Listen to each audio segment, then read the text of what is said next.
So welcome back to this channel, guys. I'm not sure if I dab in a little bit on this or not, but back in the days when I was driving for Uber, I was driving a diesel car. So somebody asked me a question of which fuel should I be taking. To be honest with you, when I was driving a diesel car, I've got no choice. But these days I'm driving a petrol car.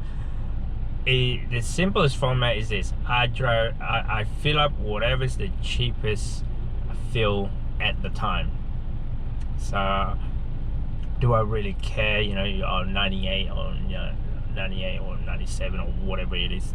I just look at current stage, unleaded price, which one is the cheapest, where is the cheapest location in my proximity. Using the app, the fuel check app, it helps out, especially when you don't know the area. So yeah, that's it. I'm not trying to make it complicated. It's just the smaller the car, most economical car, it doesn't matter what you fill up. On an average, you're going to go through about $10 or $20 per day, but also depending how you drive. If you drive hard, then obviously you're going to go through more petrol and you're going to go through more maintenance.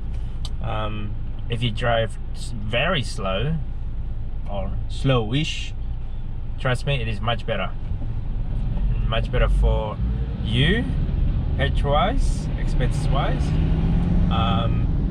Much better for the passenger because they feel a lot more safe compared if you're driving really fast.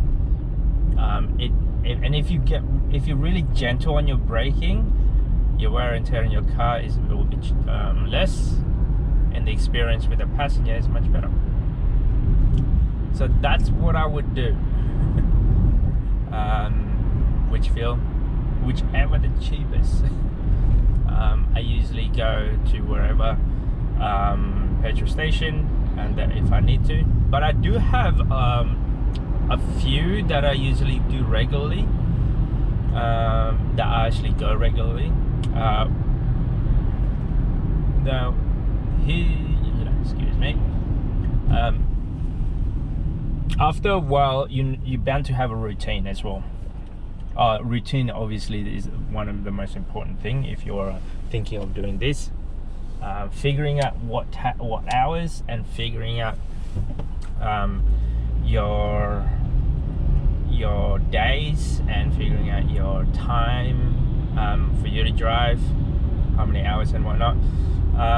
That is kind of important, because that way you can schedule it. So when should I fill up, where should I fill up, and when, like whereabout and all that jazz. Because when I was doing it for full time, I know for sure first thing in the morning I'm gonna get picked up and go to the airport.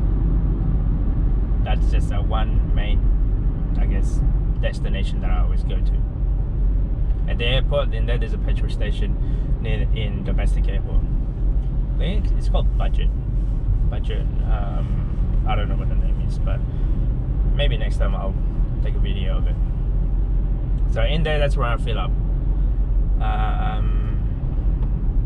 And then if it was international, I go to Tempe.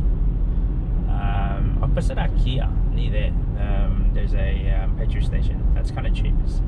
Now, I don't fill up with BP, I don't fill up with Shell, I don't fill up with Caltex, even though you have a discount cards with them. I don't fill up in any of those. Because I don't fill it up because of this. Shell have a, I guess, discount with with Coles. That's great, but if you don't bring your Coles voucher, then you're not gonna get a discount. Caltex, yes, it is in the Momentum card, but again, I don't use the Momentum card. I don't use any of the services in the Momentum card. I should, but I don't. Because even sometimes when you look at the pricing, going to independent petrol station is sometimes cheaper compared to using the Momentum card. So it's kind of funny that Uber's supposed to be giving you like a discount, 10 cents or something on that. Sometimes it's still cheaper using independent petrol instead of those momentum car people. So anyway, that's just my 2 cents. Again, don't forget to subscribe, comment. I'll see you guys in the next video. Cheers, bye.